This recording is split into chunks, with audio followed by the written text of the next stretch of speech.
What's going on? Welcome to Unlocking Your Inner Strength. In these episodes, I share with you insights and inspirations that have come to me on my path in life, and hopefully they can be a welcome hand of guidance as you move along your journey. I teach because I'm passionate about my message. I teach because it helps me to learn more deeply. Thanks for sharing a few minutes of your time with me for this week's episode, and without further ado, here is this week's show.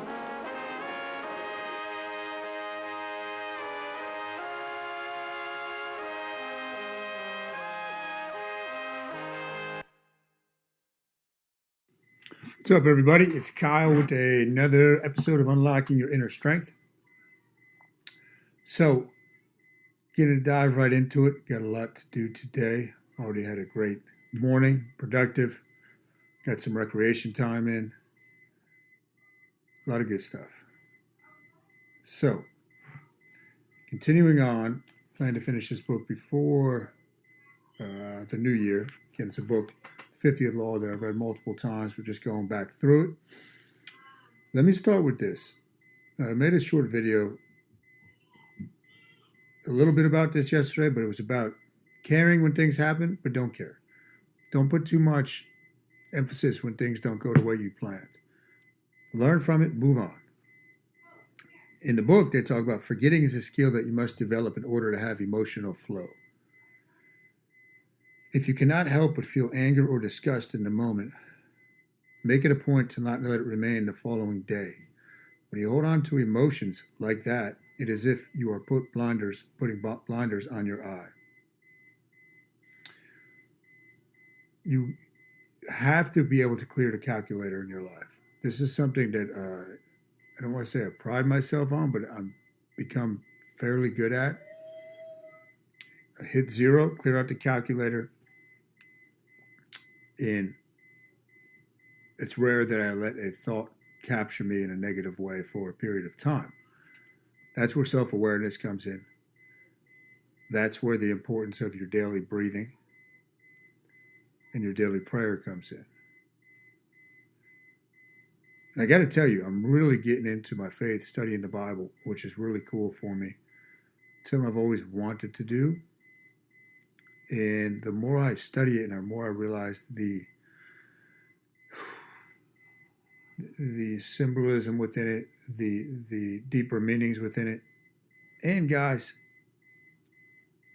I have faith that there's no reason to worry in my life. I usually don't worry much anyhow.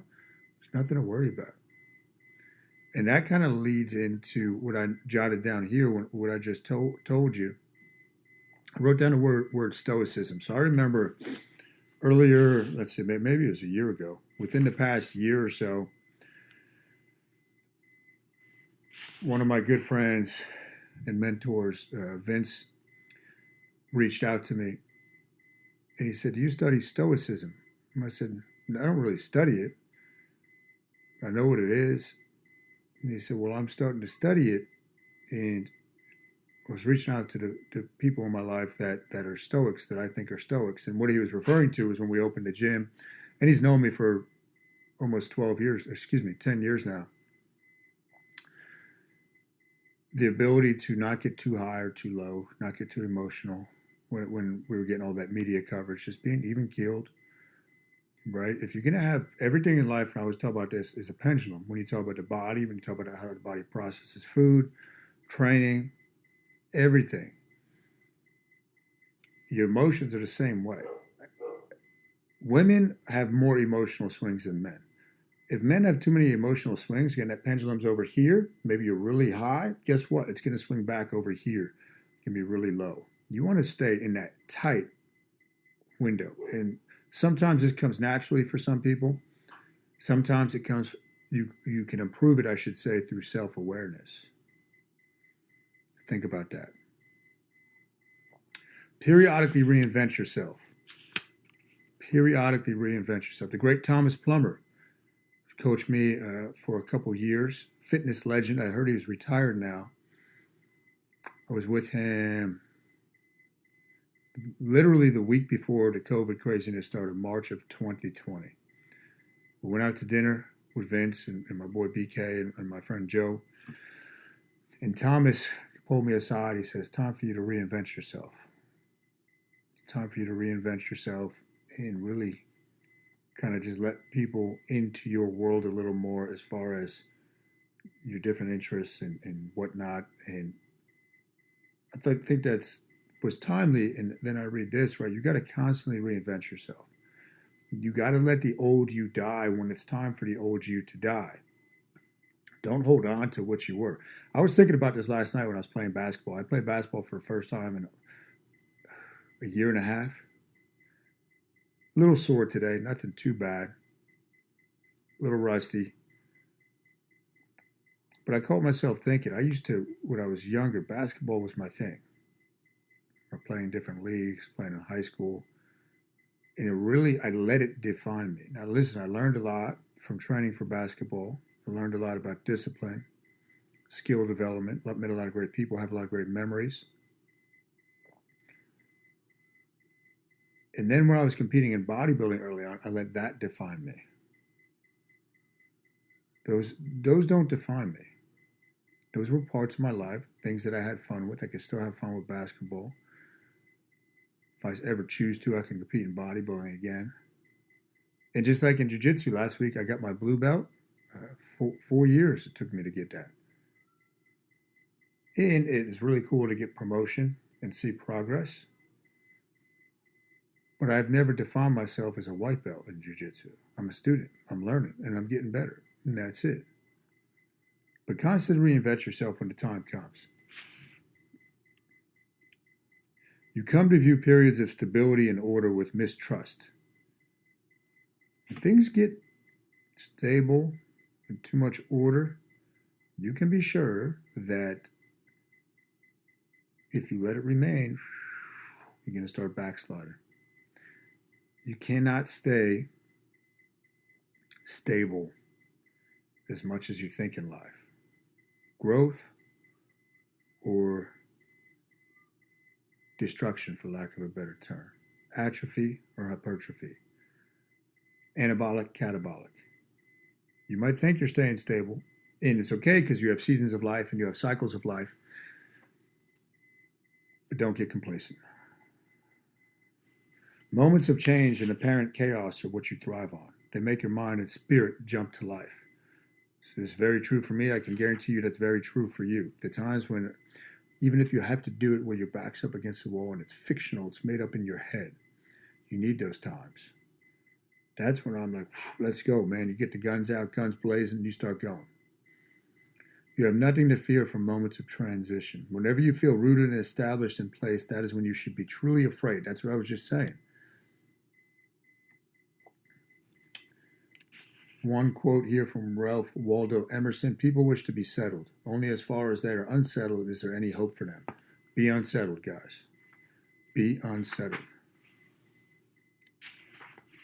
Let's see, a couple more things for you, then I got a boogie. Got another interview coming up for Hillsborough 100 and Real, which can be with Carl Sanfilippo, the great Carl Sanfilippo, so you're going to want to tune into that. You need to be fearless and strategic. The second tattoo I ever got. First one on my arm was about no fear. Fearless. Doesn't mean you operate without fear. You fear less. You fear less. You don't let it control you. Key word. And that's on the back of my arm. The first tattoo I ever got is on my upper back. It's a cross. I've got 4 words written around that cross. I bet you would like to know what they are.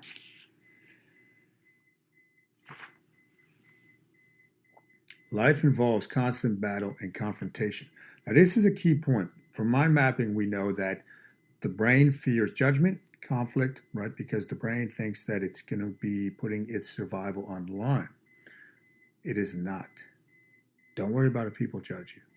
When you have periods or you have a moment that conflict is rising or confrontation, step back and be aware that just lead with the truth. Take the emotion out of that conversation. Lead with the truth. The truth will set you free. All progress starts with the truth. Conflict and friction are almost evil. We are encouraged to be deferential and agreeable. This is the way most people view it, is what they're saying. Nevertheless, the human animal retains its aggressive impulses. And all that happens is that many people channel this energy into passive-aggressive behavior, which makes everything more complicated. I hate passive-aggressiveness behavior. And I can say I hate passive-aggressive people because it's a default mechanism most people operate with, because they've never learned how to actually deal with conflict. I wrote an article this morning. I think I put it out already this morning. I wrote 2 this morning, so I'm not sure which one I put out. Which you can find on the Facebook page, and soon you'll be finding all of them on KyleNewell.com. People are doing the best they can with what they got. So when people behave with passive-aggressive behavior, don't really judge a person. Just call it out. Say, look, you're better than this. What are you actually feeling? You need to be able to have conflict. Conflict is healthy. One of the biggest factors when a team falls, it's fear of conflict. Realize that the ability to deal with conflict is a function of inner strength versus fear, and that it has nothing to do with goodness or badness. You're not a bad person when you try to resolve conflict. It might sting the person, but that's stinging their ego. The ego's got to die anyway. That's how you continue to rebirth yourself. Ego stands for edging God out. When you live without the higher power, you rely on yourself, no good. The ego's got to die off anyway. And it's scary. And you cannot ever get rid of the ego fully. But you want to dampen it down and realize, again, like I was saying before, when a part of you is dead, move on. Don't hold on to it. Don't cling on to it. If you have dreams and ambitions, you know that to realize them, you have to get active, make some noise, bruise a few people in your path, and you expect others to do the same to you.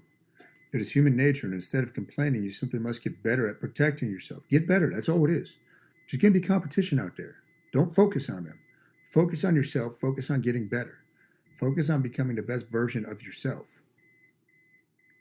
That's where you got to put your focus. Where your attention goes, your energy flows. If you're focusing on other people, you're giving them all your energy. Don't do that. It's a complete waste of your essence. And here we go. We'll finish with this. If we are waiting and settling for what we have, it is not because we are good and nice, but because we are fearful. Let go of the fear, guys. Let go of the fear. I'm actually doing a breathing course the next 2 Monday nights, or one of them is Monday, one of them is like a Thursday. The first one is 4 hours long. And it's going to be releasing fear in things that you're holding on to. And I could tell you that you might not think there's a lot of stuff there that you're fearful of, but there is. And I know when I do certain plant medicine and whatnot, and things like edibles, the reason I like that stuff when it's done in the right setting is because it exposes, it brings up stuff that's in the subconscious. And you realize, man, where the heck is that feeling come from? What is that? And most people shy away from that. They don't want to feel that. I embrace it because you just keep growing. You just keep growing and expanding. So that's what I got for you. Got to run. Again, I'm going to be over at the Flemington Gym doing an interview with Carl Sanfilippo in 28 minutes. So I got to hustle. And we're going to be having, in mid-January, I'll give you guys the date. You could come if you're a member, a friend, or a non-member. It's going to be a planning workshop. Got the inspiration from my coach Vince, but I'm going to do an annual planning. So let the craziness of the new year die down. And we're going to be setting your goals for the whole year, planning out where you have to be as a person, business goals, personal goals, all that good stuff. So be in touch with that. It's going to be, or keep an eye out, I should say. It's going to be limited seating. I'm going to be giving you a lot of attention in that 90-minute block. All right, guys, you have a great day. Hit the like button, hit the share button, drop me a comment. Much appreciated. Merry Christmas and happy holidays. You wrote for today's episode. I appreciate you and your time, truly. I'm humbled and honored if you made it to the end of this episode. Don't forget, you can go to KyleNewell.com for your free ebook written by yours truly on getting started with fasting, infused with 5 mind map principles never before seen. This is something I have not given out to anybody else. that'll help you see the light when it comes to your fasting journey and creating better health, both physically and internally. Remember, it's all about the mind, body, and spirit. Until next week, peace.